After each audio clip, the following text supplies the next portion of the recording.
Good evening, ladies and gentlemen. Welcome to tonight's edition of HR Mentorship Learning Series. Today, we'll be looking at a very interesting, relevant topic, identifying and managing competencies. Today, we also have an excellent facilitator, someone who has come at least 2 times to this prestigious and noble platform to share generously from his wealth of experience, Mr. Matthew Edigwe. However, just because of 1 or 2 people who by chance may not know him, I am going to introduce him so that we can get to know him better and so that we can also know the quality that we are going to get tonight. Okay, just a moment.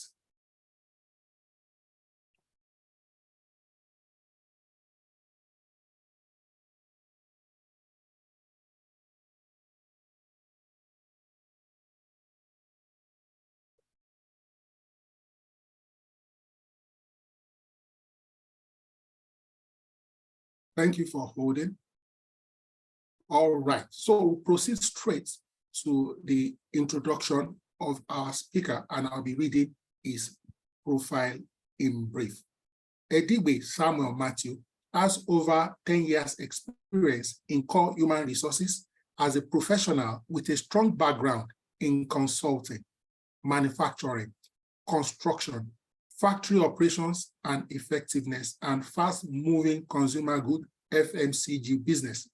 Matthew's significant interest includes and is not limited to human capital advisory, organizational design and development, business leadership, people management and culture, recruiting, compensation and benefits, learning and development, HR project delivery, data analytics, and so on and so forth. Matthew has successfully built and managed human capital both in Nigeria, Central Africa, and Middle East. He possesses proven expertise across various human resource value chain.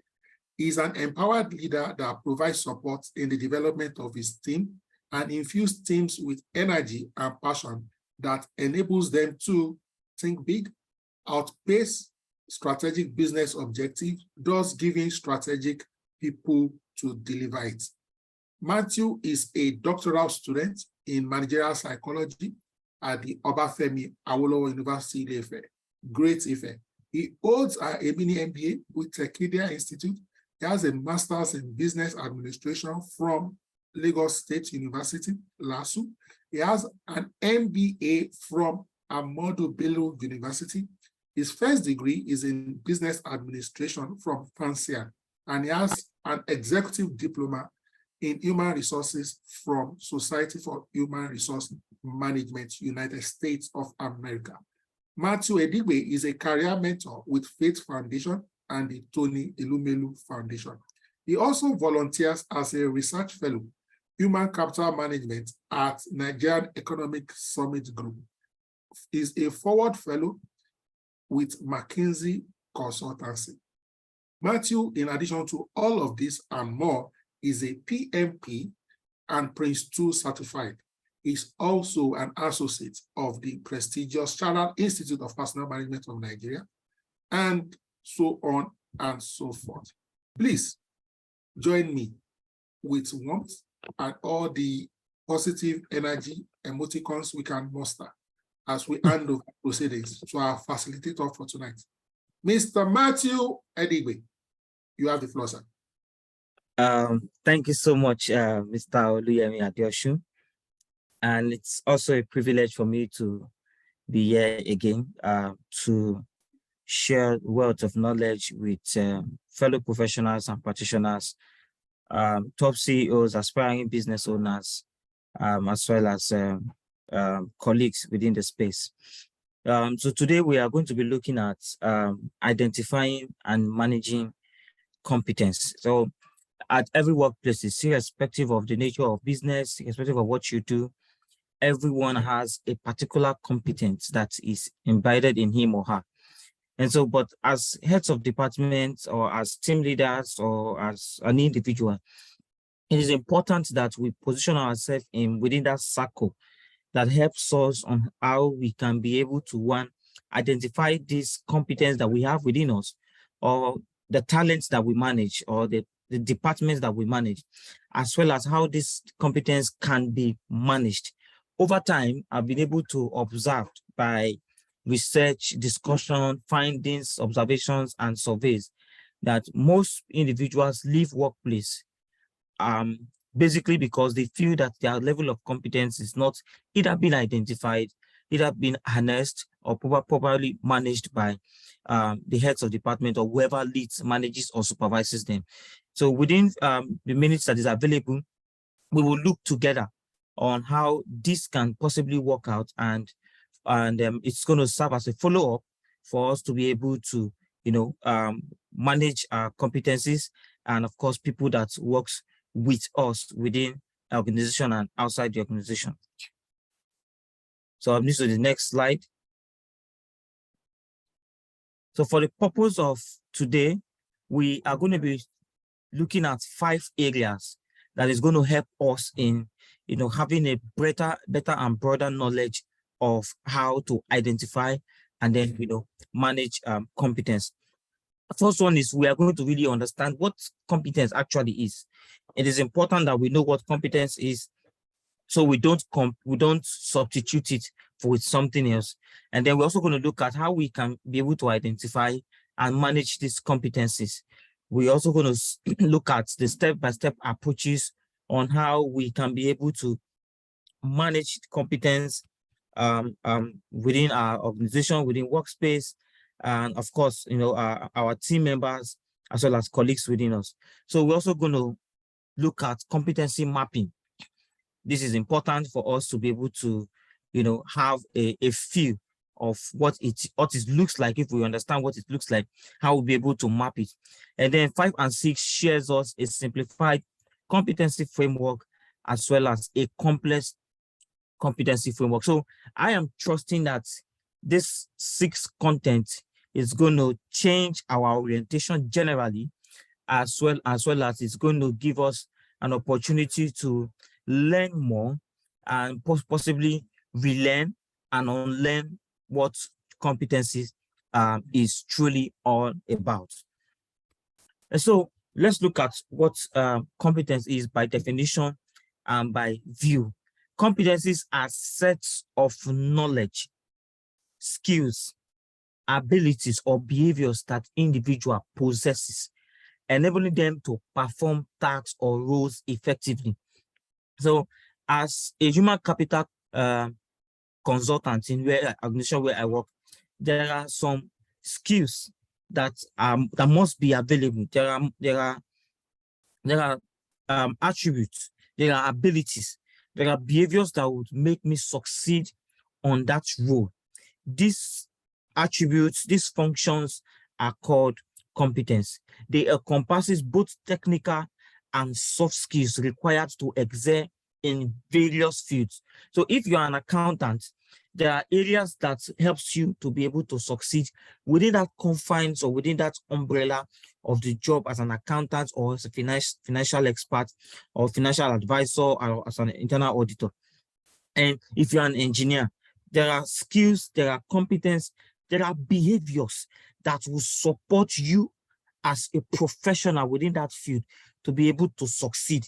So these skills, these attributes, these abilities, these behaviors are what is called competence. So grading, identifying, and measuring competencies often involve a combination of methods such as assessment, evaluation, and observation. So these 3 areas has been truly identified by school of thought, experts, and senior professionals within at different walks of life to say that this is what we can be able to use to, carry out proper grading in the area of identification and measuring of competence.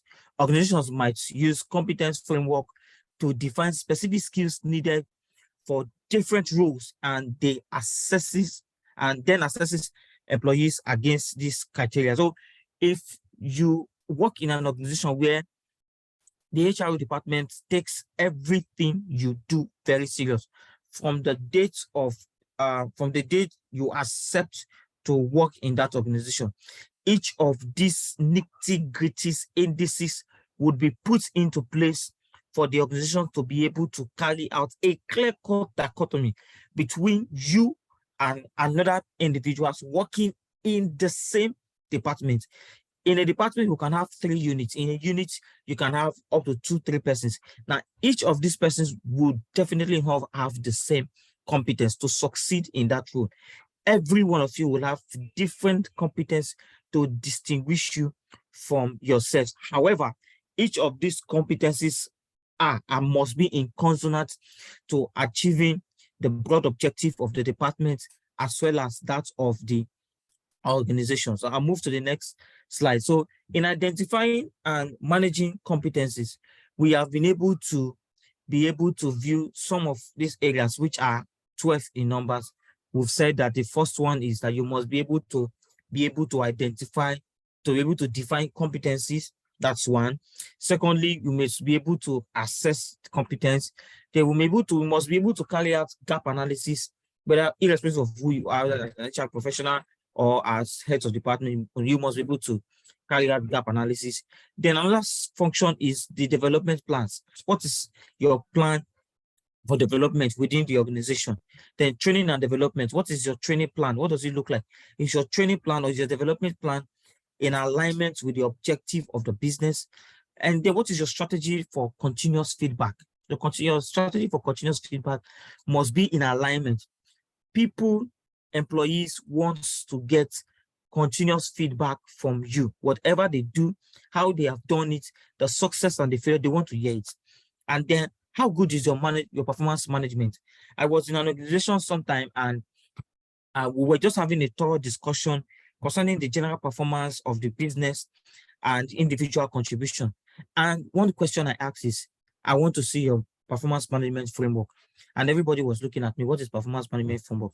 And at the end of the discussion, we realized that each individual or each employees are just working in silo.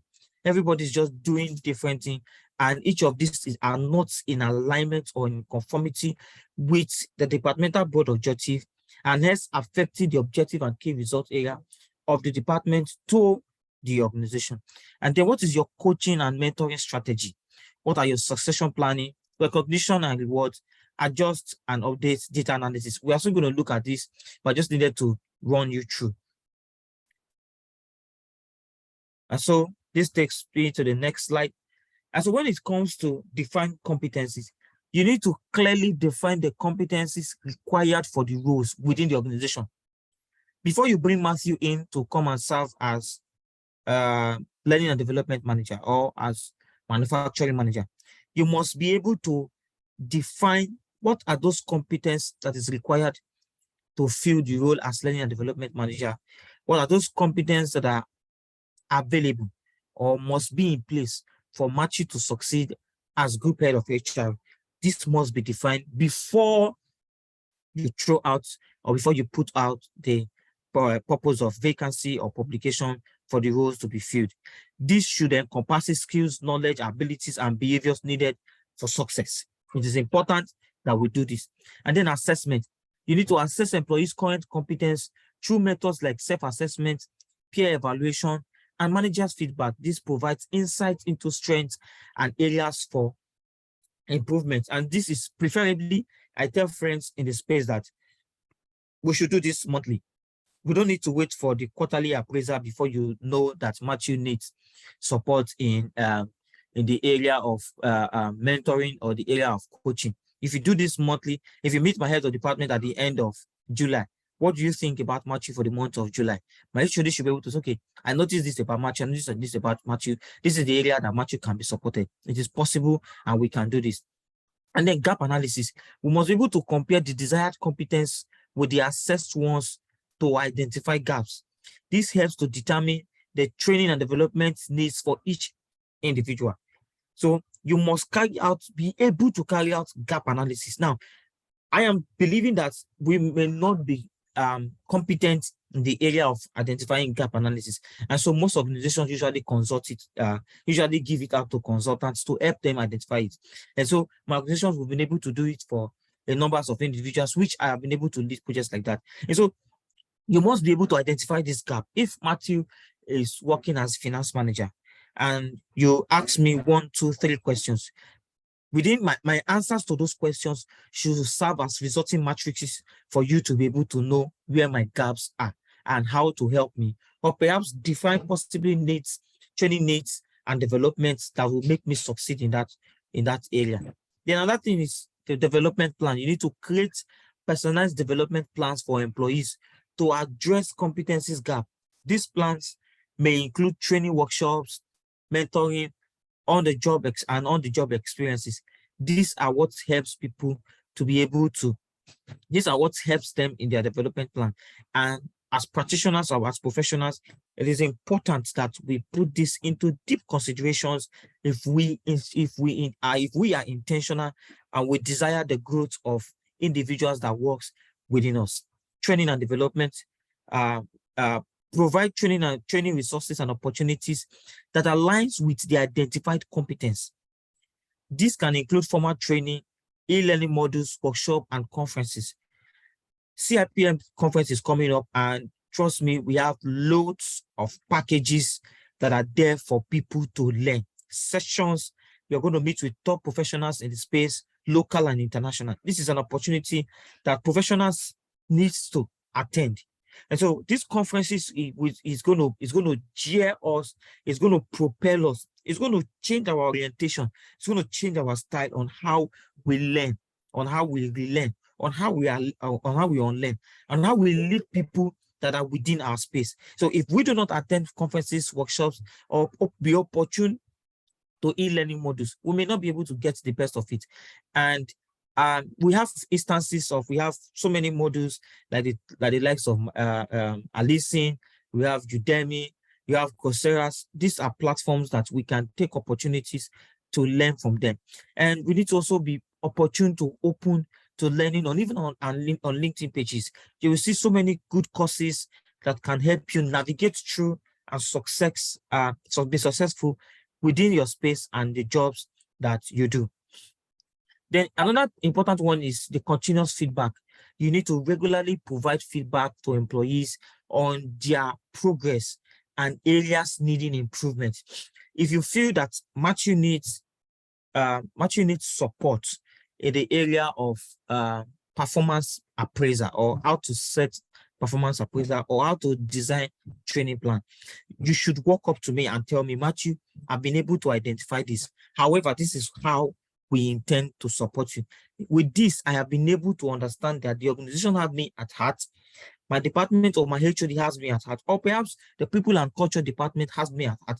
Hence, this will support my orientation generally about the organization, the objective of the business, the objective of the department, and how myself will be able to contribute to the overall success and the objective of the business. Another part of it is performance management. You need to integrate competence assessment into performance evaluation. Use competencies as criteria for setting goals and measuring performance. If you don't have competencies of employees, it is relatively impossible for you to be able to manage or measure their performance or carry out performance evaluation for them. It is not possible. You need that competence to be able to carry out this area. Another part of it is the coaching and mentoring. Young school leavers that are joining workplaces needs to be mentored. You don't just employ a young leaver, and after the compulsory 6 months probation, or probably going through the management training and executive training processes, and you just push him or her to a department and expect feedback and expect results. It's not done that way. They need to be properly mentored by somebody who is skilled and competent in that area or department that they have been assigned to work. And then you need to also encourage coaching relationship to help employees develop specific competence. If you feel that Matthew has strength in designing work plan, is Matthew has the competence in designing workflow. So, and you think that there is a young school, there is a new hire that needs to learn the same thing.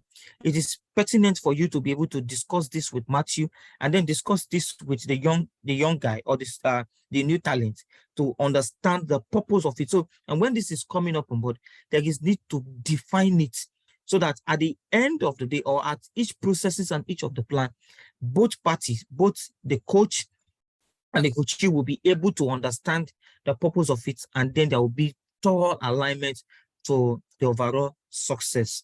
And then succession planning. Identify potential leaders by assessing their competencies. This is important for us as professionals. You must be able to at all times take your own time to identify potential leaders in your organization. Every HR professional, I must be fair with you. Every HR professional, every heads of HR, they know the potential talents at workplaces. They know. If you meet with me and you ask me, Matthew, what are the potential talents in this organization? I'll tell you this, and I'll be able to say, this is the reason why this person has this potential. This is what I have seen. This is what I have identified, and this works for this person. So this aids in succession planning and ensures a pipeline of capable employees for key roles. So what that means is that if the head of finance resigns today, the implication is that there is somebody that is available to do what? Occupy that position almost immediately, pending when the role is properly occupied through vacancy pushed out, interview processes, and then somebody comes in to occupy the role. Another important part of it is you must be able to recognize and give reward.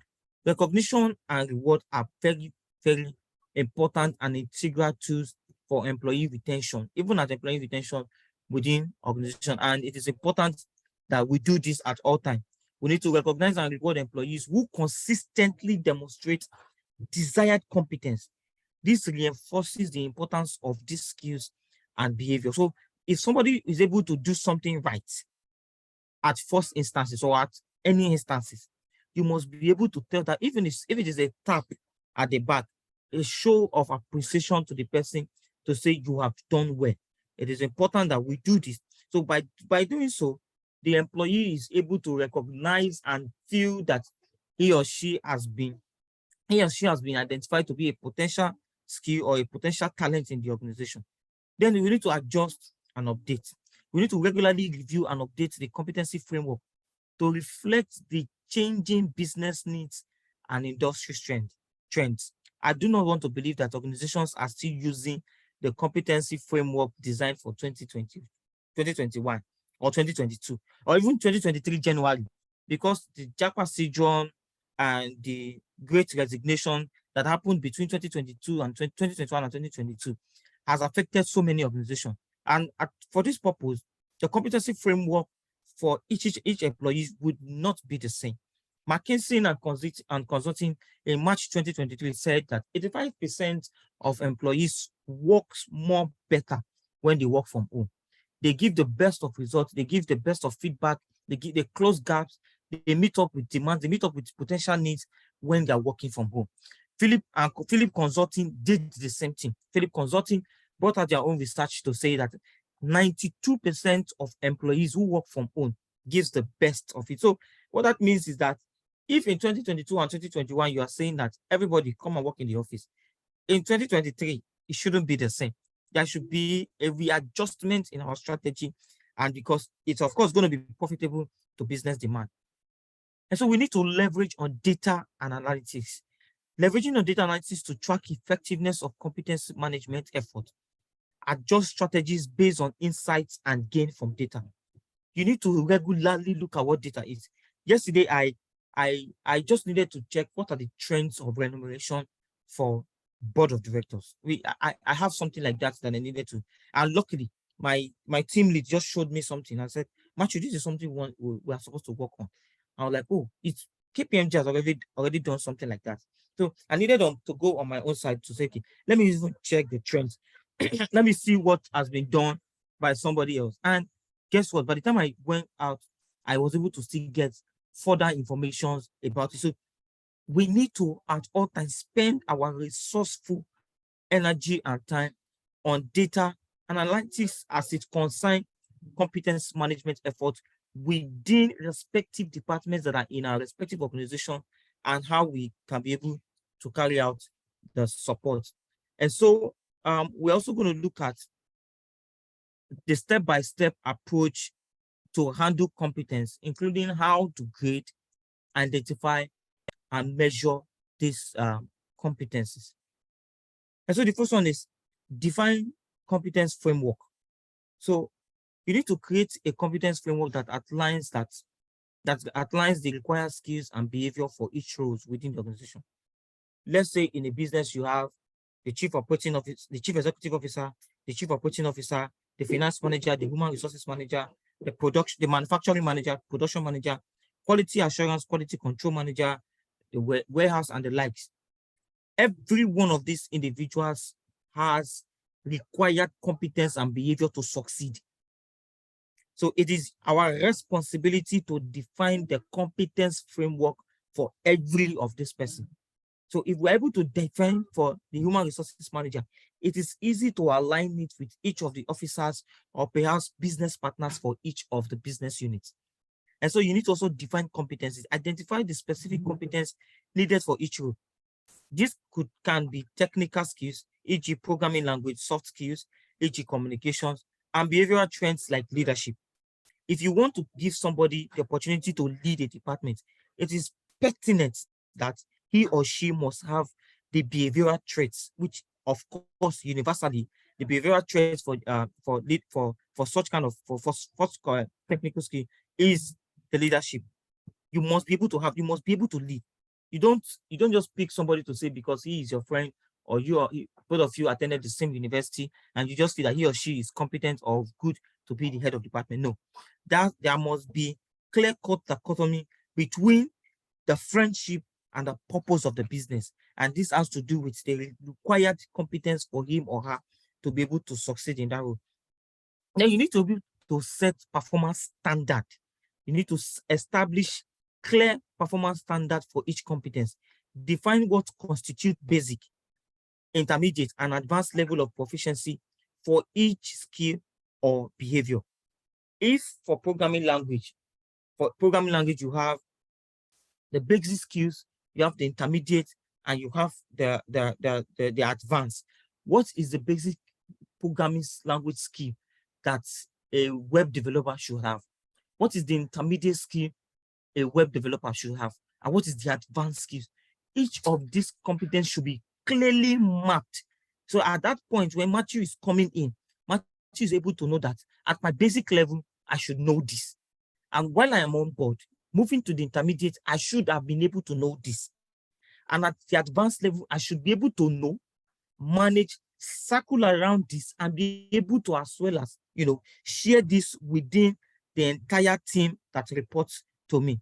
So you need to set a performance standard to be able to achieve this. And then another part of it is the assessment method. So you need to choose appropriate assessment method to evaluate competence. So if you are able to do this, then this helps you. So, but we are going to look at some of the common methods in achieving this. The first one is performance review. You need to regularly evaluate performance by supervisors or managers to assess employees' competence level. Supervisors and managers need to assess employees' competence level regularly. And like I said in the earlier introduction, I usually prefer that it is done monthly. While the quarterly appraisal takes place, but monthly, there should be feedback. There should be feedback from my line manager to myself to say, Matthew, in the month of July, this is what I observed about you. This is the skill that I think you need to work on at this basic level, at this intermediate level, at this advanced level. So this helps me to be able to move further. And then another part of it is the self-assessment. Employees reflect on their skills and provide self-assessment against the competence framework. So if as a consultant, human capital consultant, there are applied competence that you need to have regularly, it is important that Matthew assesses himself regularly. If you're an HR professional, you should be able to assess yourself regularly. all through my career in the human resources space. While I appreciate all the leaders and networks that I have, that I had, that support me and currently supporting me, I was always constantly assessing myself, and I am still doing the same thing. So now that I'm in the consulting space, I still assess myself. And sometimes I look at it that it could be that there is need for me to attend a particular workshop, if it's for me to attend a module, if it's for me to be able to go to a classroom or do something. I do this regularly so that I can be able to upskill myself and compete favorably amongst my own peers, my colleagues, and even sometimes people that are higher than me. And then another part of it is the peer evaluation. Colleagues evaluate each other's competencies, providing a well-rounded perspective. You can come in at the resumption of the day and speak to your teams and say, guys, we have this on board. Let us look at it. And everybody's testing different approaches. This person is saying this, Matthew is saying this, Jide is saying this, Awolabi is saying this. We are all bringing different ideas towards understanding the potential needs. And so if we carry out the peer evaluation between ourselves, I can say, Jide, I want to evaluate you. These are the things that I think about you. These are the things that I've seen about you. These are the things I've observed about you. But in this period that you and I have worked together, this and this I've seen. And Jide will be able to reciprocate the same to me to say, okay, Matthew, within the space of this that we've worked together, this is what I have seen, this is what I've seen, this is what I have known. And these are the things and factors that will be able to help you and to help you grow your level and extent of competence as from the level of basic, intermediate, and advanced. Another important one is to test and assessment. You need to conduct tests, quizzes, or simulations to measure technical skills and knowledge. I once worked in automobile industry where a business unit of the organization was the assembling plant. And so the production manager usually, it's sometimes every week, he will call me and say, Matthew, please come. And then we'll sit down, he will be speaking to these assembly engineers, asking them questions. He will take them to the line and do some technical tests on their knowledge of the job and how they'll be able to do some basic things and some basic needs as is required for them to succeed as assembly engineers. So as leaders, it is important and pertinent that we drive and navigate around these circles so that people that are close to us or people that report to us, people that work with us, people that are in relationship with us for the purpose of the job will be able to grow within that space and be better. Another part of it is the data collection. We need to gather data from assessments, evaluations, and observation. This could involve documenting employees' achievements, feedbacks, and area of improvement. At every interval, it is important that you gather this data.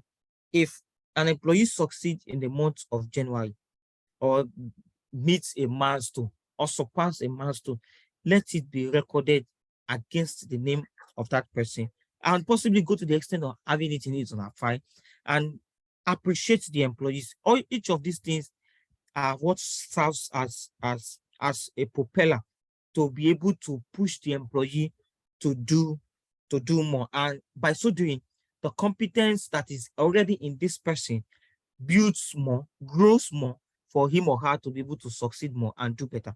Moving on. Another part of it is grading. You need to use a grading scale to assign levels to each competence. You need to be able to use grading scale. Now, for example, you could use a scale of 1 to 5. You can say 1 being novice and 5 being expert, or 1 being lowest and 5 being the best. These are things that you can use for your grading. Feedback and development plan. You need to provide constructive feedback to employees based on their competence assessment result. If you carry out the competence assessment result on an employee, you don't need to keep it. As a matter of fact, School of Thought and professionals in the human resources space has confirmed that the essence of competence framework is not for you to keep it in your file. It is for the employee to have it real time, work on himself while the HR department plans within that space to be able to replenish or possibly help the employees in the area of gap that has been identified.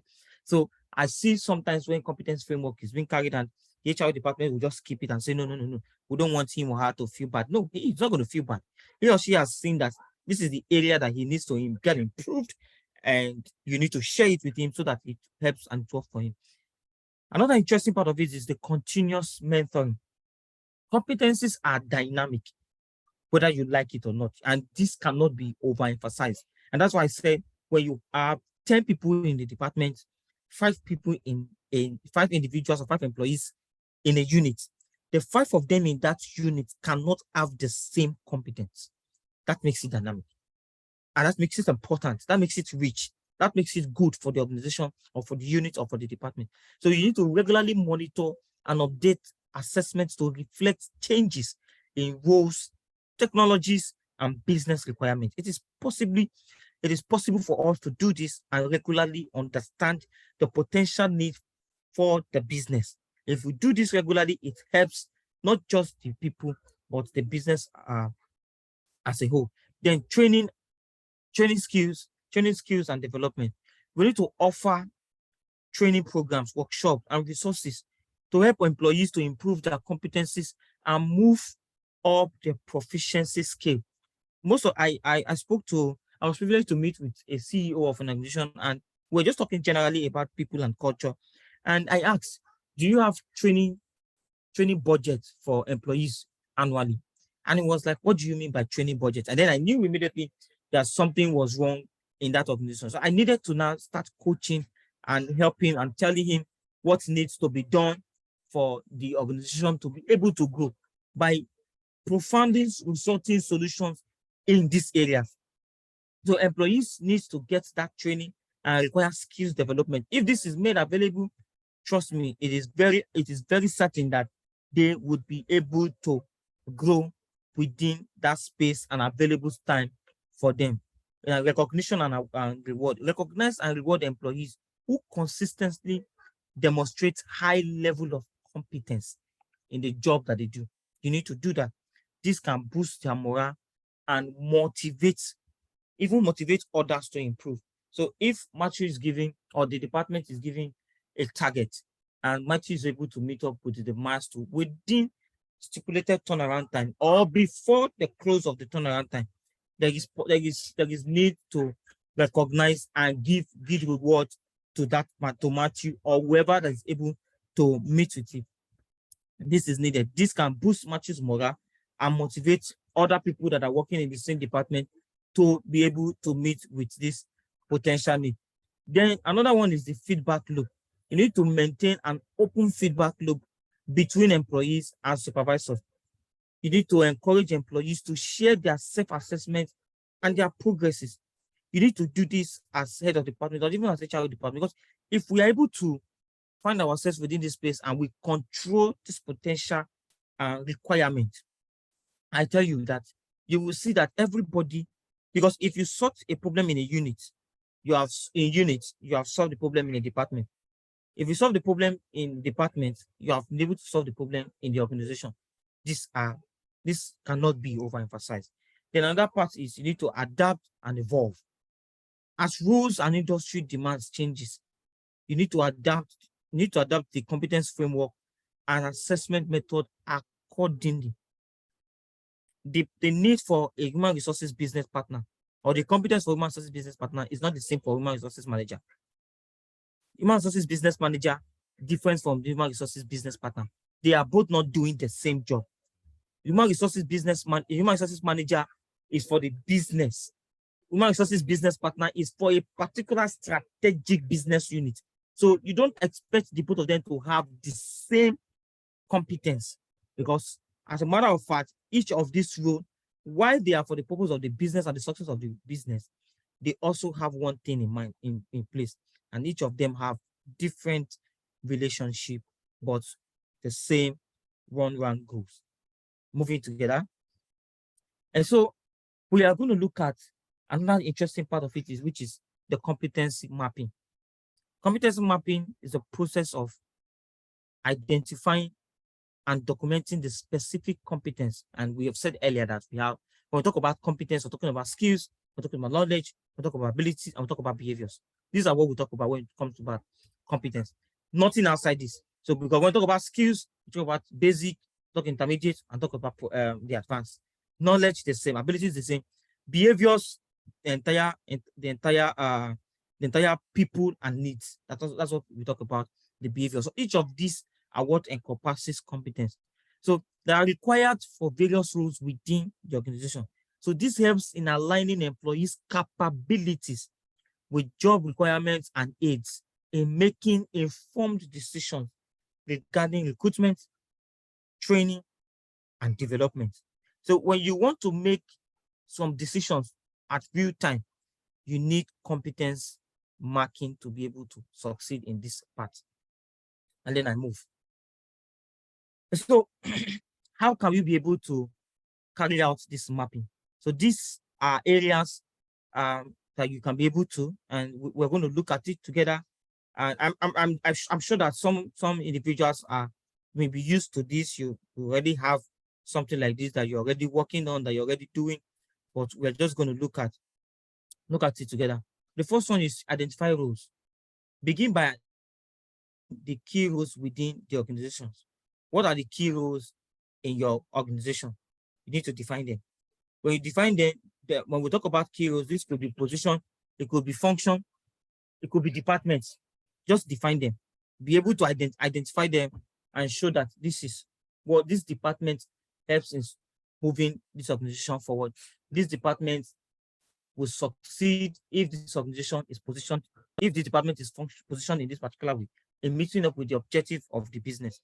They need to gather information. Don't rely on the information you have alone. Connect with network, connect with experts within that field, connect with people who have done it in the past, connect with senior professionals and senior practitioners to be able to help you, because you need informations. You don't just rely on what you have. You need to gather job descriptions, you need to gather performance evaluations, you need to have other relevant documents for each of these identified roles. So let's say somebody who is working in bank ABC, you need to leverage on friends and colleagues within bank CBD, in as much as they are both in the same commercial bank. So meet with them. They can be able to help you with some of these information that you need. Then identify the competencies. You need to analyze the gathered information to determine the core competence needed for each of the roles. The competence that is needed for a performance management specialist is not the same competence that is needed for a learning and development specialist. That's not also the same competence that is needed for a compensation and benefit specialist. But guess what? These three roles are all in the same value chain of human resources. So you do not expect that you should be able to do this like that. So another is you need to identify competence. Like I said, this may include technical skills, soft skills, leadership qualities, communication abilities, and every other one. Then you need stakeholders' input. You need to involve employees, managers, relevant stakeholders in the process. Don't just resume on a Monday morning and say, okay, as HR manager, this is the I've been able to map competence for the entire organization XYZ. People will just be looking at you to say, how were you able to prove? How were you able to come up with this without involving me? If you're carrying out competence mapping for Matthew, you must involve me. You must involve my line manager. These are the people that will support the purpose of what you want to do. We are the informed stakeholders. Now, their insights and perspectives can provide a more comprehensive view in the competence that are required. So my line manager will be able to tell you that this is the competence that is required for the role of industrial relation specialist. Somebody who should be able to occupy that role must be versed with managing unions. So if you now bring somebody who is competent in compensation and benefit, and you feel that, oh, they are all human resources, your organization, you just find out that your unions will continue to down tools. And at the end of the year, you say that Matthew is not competent. Forgetting that you are the one that has put Matthew into that problem. Then you need to categorize competence. You need to group competence into categories. such as technical, behavior, functional, and leadership. Group it. In the area of technical, from 1 to 5, what is Matthew? Where is Matthew's level? You can say, okay, Matthew is for technical, let's put 3. Then you say in the area of behavior, what's Matthew's behavior? You put 3. In Matthew's function as HR professional, what is his grade? You put 3. And then for leadership, you say 4. By the time you add everything together over 4, over 20, Matthew has gotten 16. Then what is your scale? Is it from 15 to 20? You say is the best, or between to 20, 15 to 20 is good, very good, and like that. So your own, these are the things that you'll be able to, these are things that will inform your decision making. You need to define competencies. Clearly define each competence. You see, when you are carrying out competence mapping, there are things that you need to understand. For example, if communication skill is a competence, the indicator could be effectively present ideas to both technical and non-technical audience. So somebody who is a customer relationship officer or customer service person, his level of competence will be so broadened that if he or she gets to see it, he or she knows the desired input or the desired nitty-gritties to succeed in that role. Now, you need to also rate competence. Competencies must be rated at all times. You need to assign rating or level of importance of each competence based on its significance to the role. Based on its significance to the role. I'll take, for instance, somebody who wants to serve as a food technologist or a food safety manager must be able to have good taste. I've been privileged to work in so many, some manufacturing organizations and even consult for some of them. And one thing they will tell you is that our food technologists must be able to have good taste. They call it taste board. Yeah. That if you give him or her different spices to taste at the same minute, he or she will be able to tell you that this one is good, this one is better, and this is the best. So these things they must be available. If you say you want Matthew to come and head your HR department, there are basic skills or competence that must be available. Matthew should be able to negotiate. Matthew should be able to identify talent. Matthew should be able to identify gap. These are the things that you will put together to say that Matthew needs to be able to succeed in that role.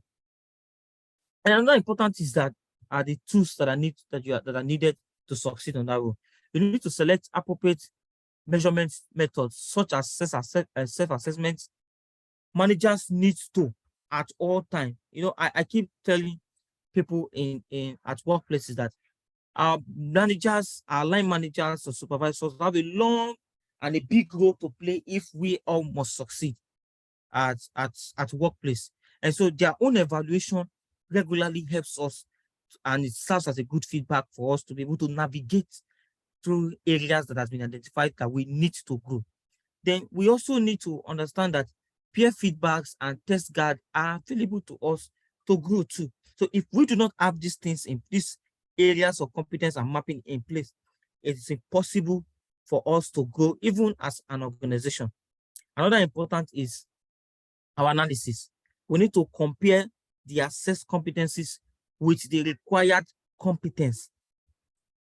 The competence that you have assessed Matthew with, is it in consonance with what is ideal? There's difference between the ideal and the actual.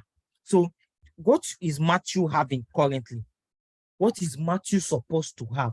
So you need to carry out a difference. You need to understand the differences. So this is what will inform the information on how to help Matthew to succeed.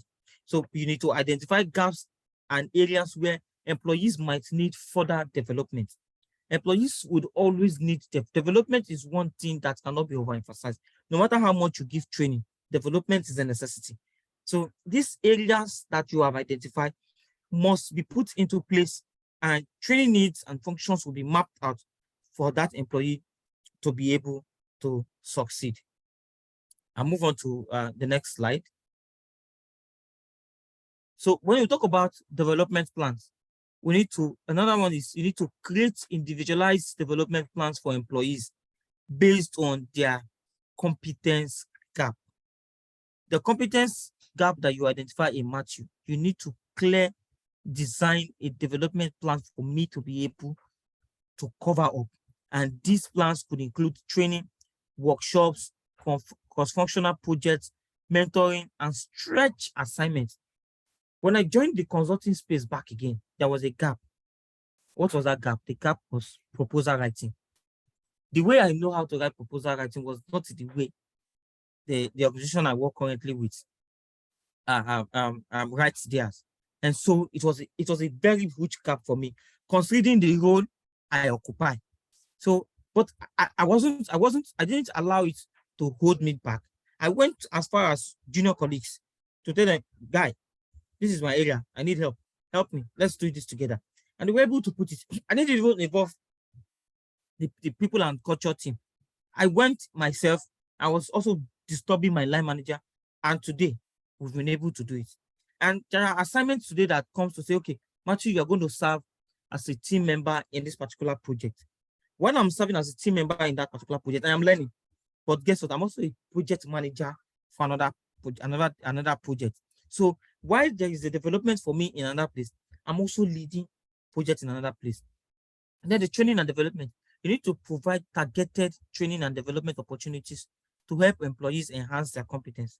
This could involve in the internal and external training programs. Not all training is needed.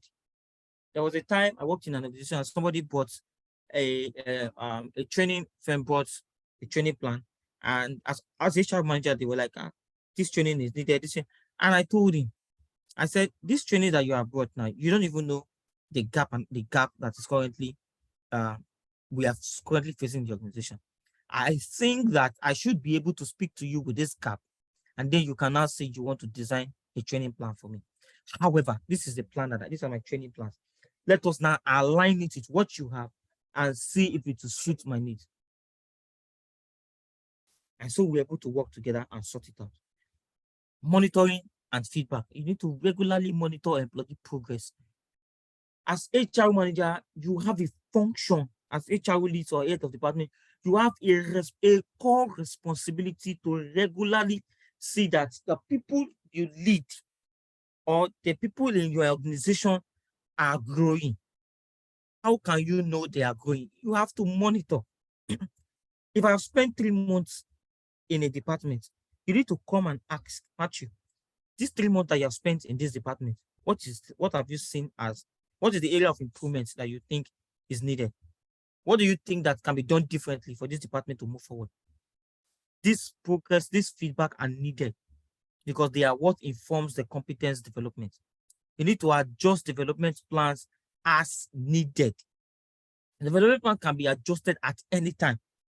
You cannot say that you have designed a development plan in January and you feel that it has to run until December before another one. No, it can be adjusted at any time based on identified gaps. The next one is the performance integration. You need to integrate the competencies framework into performance management processes, such as setting goals, conducting appraisals, and identify areas of improvement. These are what supports your potential growth and need within the organization. If you are able to integrate this properly, employees will be able to grow and succeed within that space. You need to review and update. We said it earlier when we were giving introduction about competencies. Periodically review and update the competency framework. I worked in an organization where I was given 3 months to design the competence framework for the entire business. And this business we're talking about a business that has about 3 different business units. The organization has 3 different business units, and also design the competence framework for the entire business unit. So you can imagine how it was that I needed to start from the ground, the business defined for each department, for each business unit, then the 3 business units aligning it to the business overall objective. So and despite doing it, I was also periodically checking because the business dynamics would have reasons to change. the business needs and the business potentials would have reasons to change. A potential talent can resign today and it will affect everything about the business. So there is need for adjustments to be done. So you need to periodically check and carry out adjustments. Then you need to communicate. Communication, clearly communicate the competency framework, its purpose and its benefits to all employees, transparency, foster buy-in and participation. If you want to do competence framework, if you want to design it, if you want to speak it, you must be able to clearly communicate it to everybody. Communicate it to everybody. Let everybody know about it. Let all the employees know. Get their input. Get their buy-in. Their buy-in is essential. I had the privilege to speak in one of the commercial banks in Nigeria, and the group head HR were just talking generally about change management. And I was telling her, I said, in every occasion when I want to carry out change, I always get 100% buy-in. And people will say that it's not possible for you to get 100% buy-in. You won't get 100% buy-in if you are transparent as an HR professional. If you're an HR professional, you are transparent about change management. Everyone will buy it in. And you can only do this by proper communication. If you communicate clearly to everybody that is involved, internally and externally, they will buy it. All stakeholders you need to get the proper buy-in of all the stakeholders. And this can only be done if you are transparent. And closing, data and analysis. You need to analyze data from an assessment, performance review, and development initiatives to measure the impact of competence mapping efforts. Before you do it, you have an objective. At the end of it, there must be a feedback. You need to analyze every of this and see if it is in consonance with what you intend to achieve. And this data must be periodically analyzed. You don't need to leave data analysis for quarterly or semi-annually. No, you need to do this regularly. So we are going to look at simplified example of a competence framework for a project manager role. So this is now a competence framework for a project manager.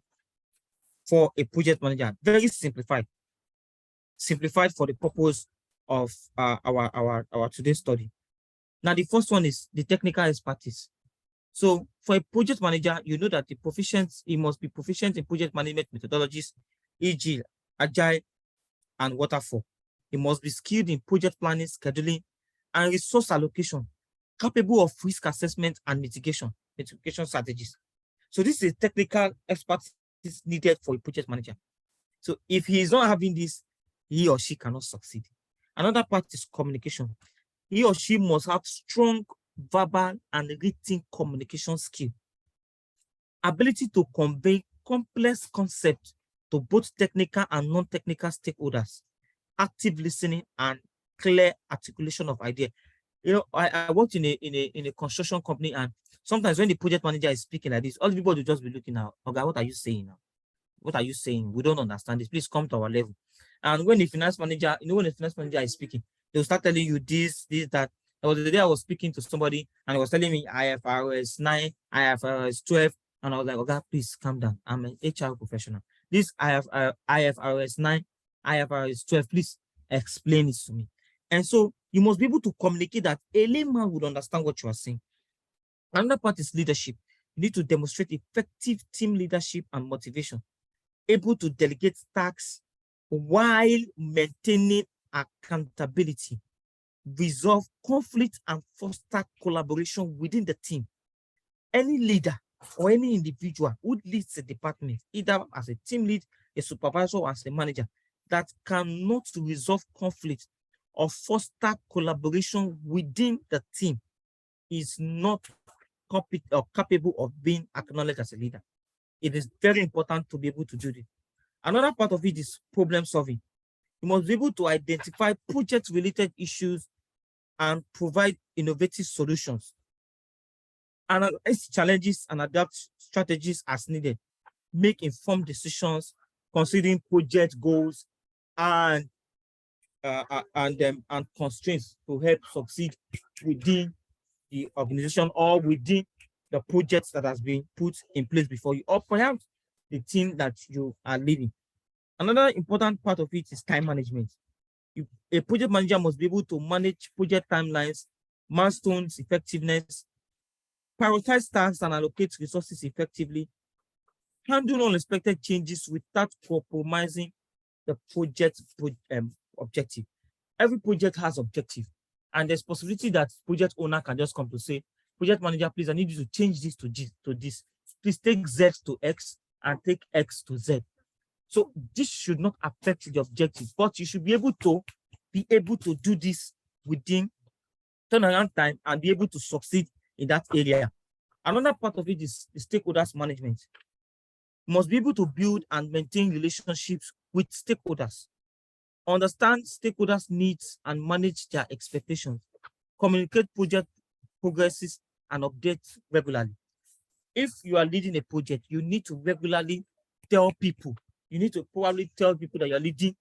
You need to regularly ensure that your stakeholders has the required information that they need as the project progresses from stage 1 to stage 2, from stage 2 to stage 3, from stage 3 to stage 4. You need to properly communicate to them. You need to give them this information. By so doing, nobody will just call you from the blue moon to just say, Matthew, what has happened in the past 5 weeks? Because they have this information. Now, it's not by sending mail. You know, Nigerian context, you just send mail and just feel that you have sent mail like that. No, when you send a mail, if that is what you want to use, you must be able to call for meeting to say, this is what I have done and this is how we're going to do it. Another part of it is quality control. You need to ensure deliverables meet quality standard and project requirements. We are still speaking about a project manager now. You need to conduct thorough testing and review before project milestones. If you do one part, move to another part. If you do another part, move to another part. Before you move, as you are moving to each of the parts, there is what you need to do. You need to carry out quality control. You need to do the testing. You need to ensure that this that I have done in this area meets the need, meets what is needed before you move to another area. Another part of it is adaptability. You need to adapt to changing project scopes and requirements, thrives and dynamics and uncertain environment. Because whether you like it or not, these are the things that would affect organizations as they grow. If somebody is given the position as project,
and so another significant part of the competence framework for a project manager is conflict resolution. Now, as a project manager, there is one thing that you must know: conflict must come while you are handling or dealing with projects, because the project owner has a different insight. Your project team will have a different insight. Project sponsor will have a different insight. You, the project manager, has a different insight. So, but you must be able to address this conflict and disagreement amongst team members. And you must promote a collaborative environment to resolve issues constructively. facilitate open discussion, and encourage diverse viewpoints. So these are the things. When you're leading projects, everybody wants to speak. Both for the person that is writing minutes, person that is jotting progress points, and everything, they want to speak. So you must be able to give them open and give them opportunity to speak. Let them speak so that from whatever they say, you have opportunity to learn, and you can also relearn and unlearn. I have learned so much from my team members over the years, and because I've given them opportunities to be able to speak and then, be insights in the project process. Interesting part of it is the continuous improvement. As a project manager, you must seek opportunities to enhance project management skills, reflect on project outcomes, and identifies areas of improvement. Implement lessons that are learned in future projects, and these are very important and essential. So while we're also speaking as for a project manager, this also speaks for every other job roles and as it may come. So we're just looking at this specifically for project manager because most project managers today are having this default in this area. For this is just a simplified example. Now let's look at another one.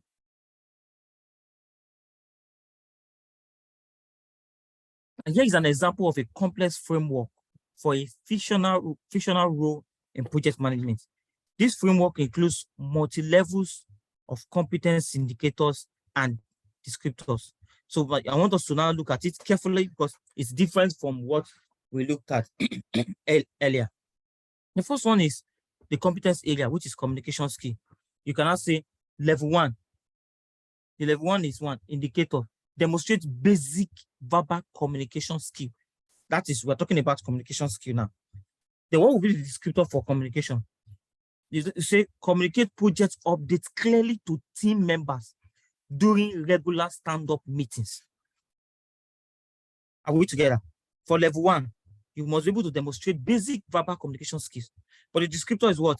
Communicate project updates clearly to team members during regular stand-up meetings. If you are leading project and your team members don't even know what you are doing, just know that you are already heading to the project to fail. Level 2, indicator, display effective written communication skill. The descriptor is what? Create comprehensive project report that conveys process, risk, and recommendation to stakeholders.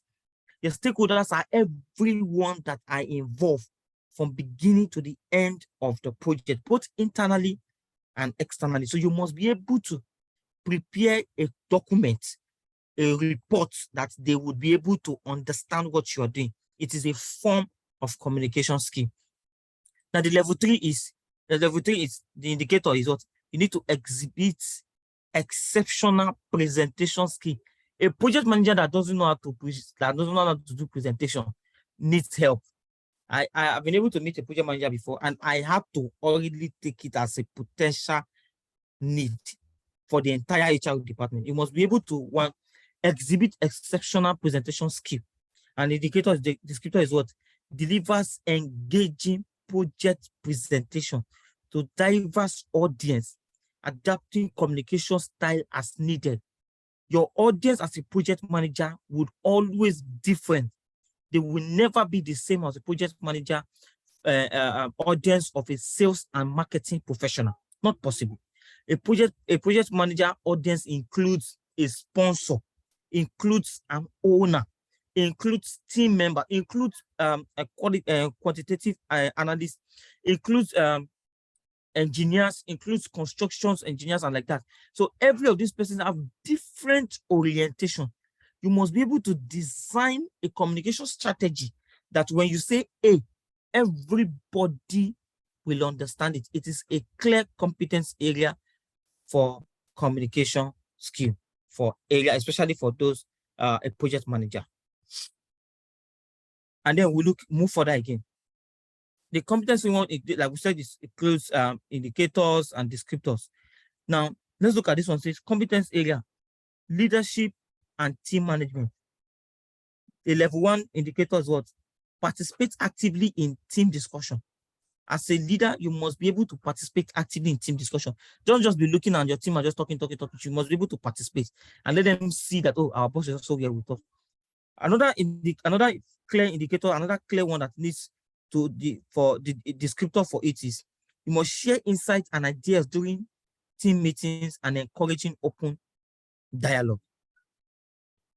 Level 2 indicator, demonstrate the ability to delegate tasks. What is the descriptor for it? Assign project tasks based on team members' strengths and provide necessary resources for them to succeed. If I want to succeed as a project member, as a project team member, you must be able to give me tasks that are relative to my skill and how I'm able to grow in that area.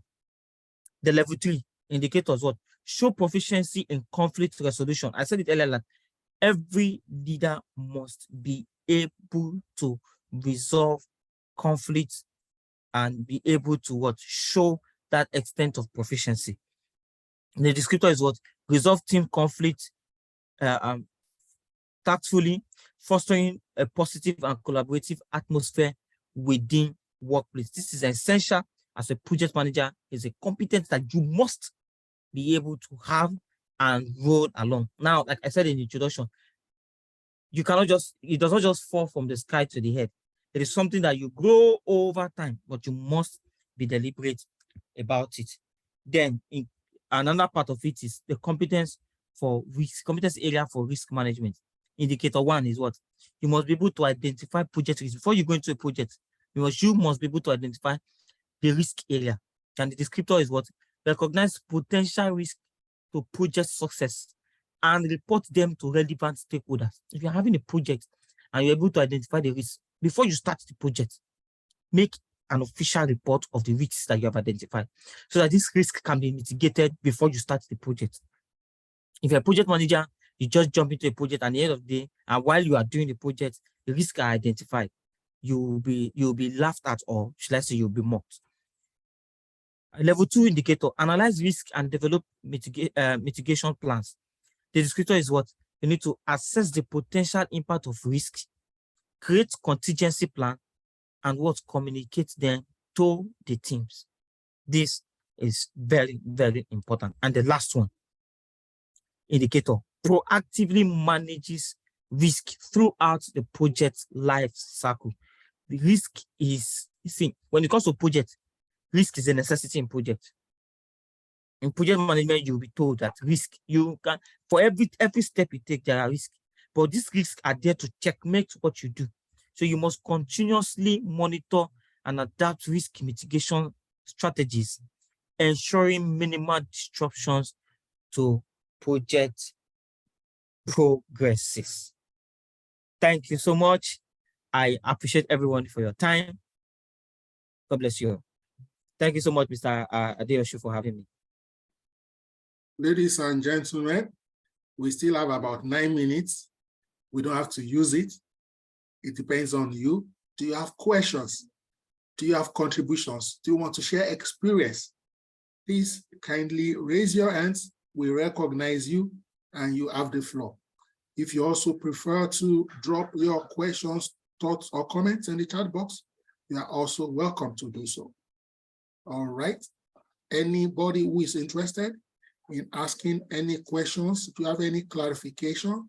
Anyone who also wants to share from their wealth of experience briefly on this beautiful subject area, we will be excited and delighted to hear your thoughts and comments. While we wait for that, okay, let me also share one or two things from a professional and personal dimension to this. So as an HR professional, like Matthew aptly mentioned, you need to be able to know where you are on the competency matrix on the various sub-domains of HR. So for example, assume there are 20 HR domain areas. You should know where you are. Where are you an expert, for example? Where are you intermediate? Where are you, basic? Okay, where are you? You need to be able to rate yourself. Now, you may not necessarily aspire to be an expert in all the 20 HR domain areas, but you want to know where you want to move from intermediate to proficient, and where you want to move from proficiency to advanced or expert. You also want to check, for example, if you are not the head of HR in your organization, you are not the HR director, what are those competencies your line manager and your line manager's line manager have that you need to bridge the gap? Yes, let's discount other factors like luck. Let's discount other factors like relationship. If today something happens, your line manager jappers, and then the mantle falls on you, where the acting head or the acting director, would you be able to do the job? It's better you, one, identify the competencies, two, have a clear individual development plan so that you can build these competencies and close out, for example, in 6 months, in 1 year, in 2 years. And like our facilitator aptly mentioned, the truth is the competency domain is also dynamic.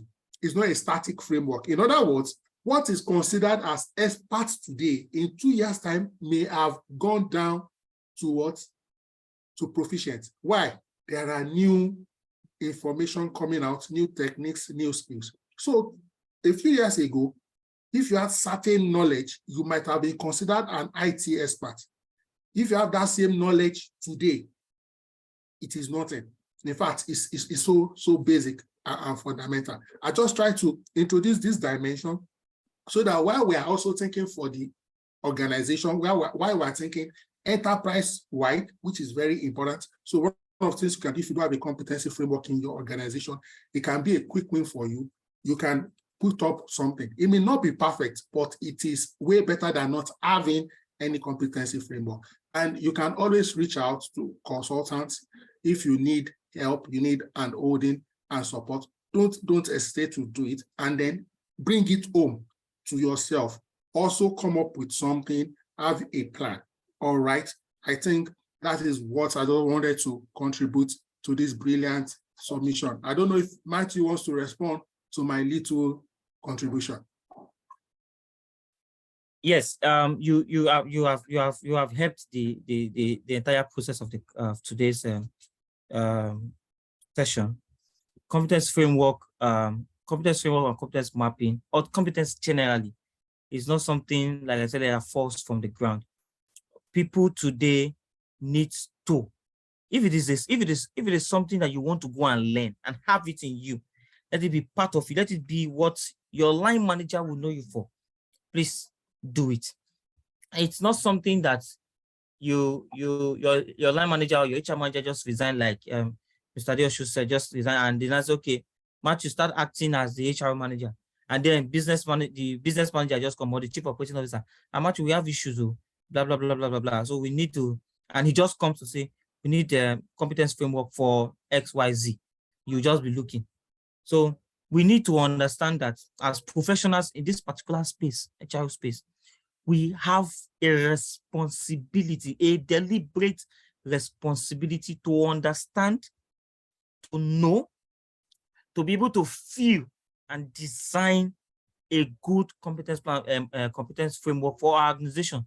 And until we're able to do this, as a matter of fact, when I learned about competence framework and I was able to design it for the organization I spoke about, 3 different business units. These business units makes up the organization. And so designing for each department, design for the business unit, and aligning it to the business. So by the time I was able to do it, everybody was just like, wow. So it's not a rocket science, and I must remind you, it's not a rocket science. It's something that if you are deliberate about, you can go through the required step-by-step approach, like stated on this on the slide, step-by-step approach. You can call for the recordings Mr. Odesho will give you. You have it on the YouTube page. Go there and get access, study it, and implement it in your organization, and you will see yourself growing in the space of the work. Thank you. Okay, thank you so much, Mr. Matthew Edigbe. This has been excellent. I would like to assure you that the reward of a good performance is subsequent quick invitation. So you'll be back again very soon. All right, ladies and gentlemen, this has been a great one. I would like to specially invite you to join us tomorrow night by 7:30 p.m. We'll be having the delectable Faith Akintunde. She will be sharing with us on personal finance for HR professionals and practitioners. Believe me, based on everything that is happening on fuel subsidy removal, I hope you are aware fuel is already going up. That's if it has not gone up at the filling station near you. And foreign exchange, Naira is getting more devalued every day. Yes, there are approaches from the institutional organizational approach. We also need to look at it as individuals, how we can position ourselves. Tomorrow is a night you must not miss for any reason. I like to celebrate everybody who has joined us tonight. I see some of our distinguished colleagues and some of our distinguished leaders on this call. It does me tonight. I'm in the mood. I like to celebrate and recognize Mrs. Adiola Dikpegba. She's the head of HR for Kaduna Electric. She hardly ever misses this session. She's a member of the Governing Council of the Kara Institute of Personnel Management. I celebrate your humility and your attitude and predisposition towards learning and towards knowledge. Of course, she had also graciously taught us on this noble platform in the past. I also see Madam Ajoke Omotayo. Thank you so much. I see my friend, my sister, Loretta Odoro. I greet you, I hail you. Let me see if there is one or two other shout outs I can quickly make. If I don't call your name, don't take it personal. It will be your turn tomorrow. What I will do is that after this call, I won't end the meeting immediately, we'll just stop recording. So I will share information with respect to how to join HR mentorship and the YouTube link so that you don't miss anything. Ladies and gentlemen, if this has been great and fantastic, I'd like to open the floor so that we can say thank you and God bless you to our facilitator for tonight, Mr. Matthew Edibe. Thank you so much. Yeah, thank you for having me. Thank you. So we can unmute and speak.